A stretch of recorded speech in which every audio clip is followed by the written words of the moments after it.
things. You know I love it when you do that. This is the first video that's going to be on the channel. Just kind of like an introduction video of who I am and why I'm, you know, doing these videos. So my name's Josh. I'm 21 years old. I'm a full-time college student, and I'm in the process of building a drift car. You know, it's a sport that I thought was extremely interesting and wanted to get involved with, and I thought the best way to get involved with, instead of buying some like cheap car and doing all that and, you know, learning kind of as I go, was to learn straight up and then get involved and, you know, be able to make repairs to my vehicle and anything that I need to repair, have knowledge of it fully. So I'm going to give you a little walk around of my car and, you know, what my plans are for the car and what my plans are for drifting and motorsports in general. And yeah, so here's the car. So this is the car. As you can see, it's got no hood, no bumper. It's not done yet. It is a 1992 BMW 325i, almost fully converted to an M3 in the parts that really matter. It's powered by a single turbo 1Jz VVTi. I didn't want to put another BMW motor in this car. I daily drive a BMW. It's kind of a pain in the ass to work on. I've dealt with JZs before in previous cars that I've owned, and I loved them. Plus they sound awesome. So I decided to go with a 1JZ VVTi, single turbo again. Come over to the inside. I fully stripped the car. I cut out every piece of wiring that I could out of the car, and just kind of started from scratch. So the wiring that I'm using is a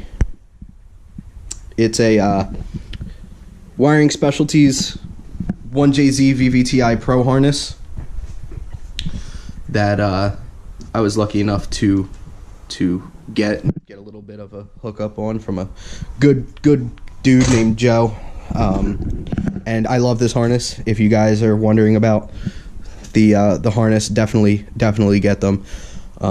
Super awesome quality, and when I had some trouble putting it together, the customer service at Wiring Specialties is unlike anything else. So again, the car is ran off of a stock ECU.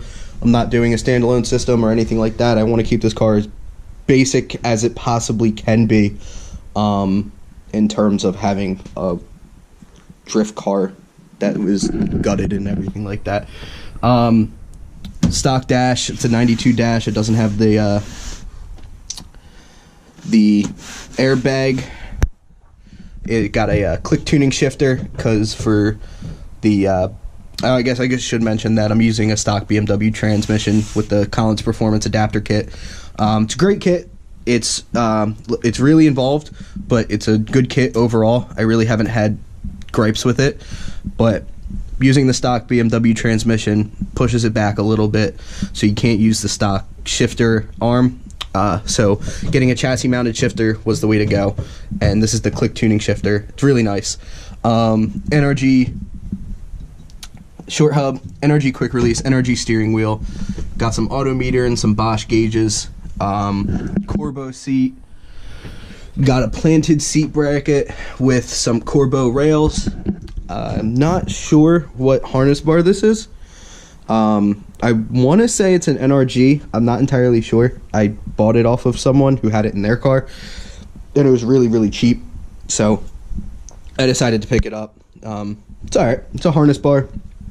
I don't have the means of putting in a full cage yet, because it's not like I'm running a pro-am event or any type of pro-am series. It's a grassroots styled series, and trying to keep the car like street / full drift car. I know that's kind of a weird middle ground, but that's what I want. So I'm going to be running full interior in the car. As you can see, there's the little shifter bezel here. I have carpet for the car that I ordered that I haven't put in yet. Here's the center console piece. I'm using a Chase Bays pull-up style handbrake. Again, Chase Bays makes a lot of products for this car and this swap. Chase McMaster, the owner of Chase Bays, he actually drives a 1JZ powered BMW, so felt it was safe to definitely go with that company. They make great products, and Their customer service is awesome, and they're really cool guys to talk to outside of just doing business. Running a Walbro 255 fuel pump. I know you can't see it, but that's what's in there.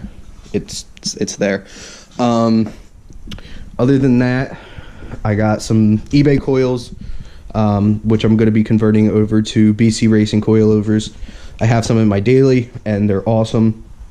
Again, I'm missing parts, but I'm going to be using the Drift HQ dual caliper brackets for the rear. It's going to be a dual caliper bracket system. I haven't got the parts yet, so I can't say whether or not they're, any good or not. But they look nice, and using a Willwood style caliper is going to be pretty nice, as Willwood has a really good reputation. But yeah, so far that's pretty much the car. There's no angle mods. It's stock angle. Coilovers. Brakes need to be changed, but I just haven't gotten around to doing that yet. Still trying to work out the bugs of the swap. Intercooler isn't anything fancy, just some standard intercooler with some piping that my friends had, and just was able to loop it together. The brake booster is actually a Mercedes 190E brake booster. You can use them with the BMW master cylinder. You just got to kind of do some fitment modifications, but it can work. Yeah, the car's really basic in the sense of that it's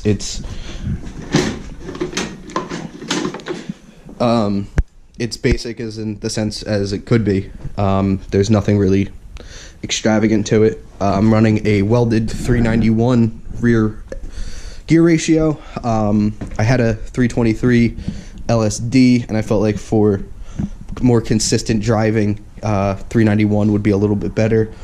Stock two-piece drive shaft that was modified by the drive shaft shop up in Wall, New Jersey. There was really, really good guys, knew exactly what I wanted, and was able to help me walk through all the measurements and everything like that. So if you're in the tri-state area and you need a drive shaft modified, definitely go to them.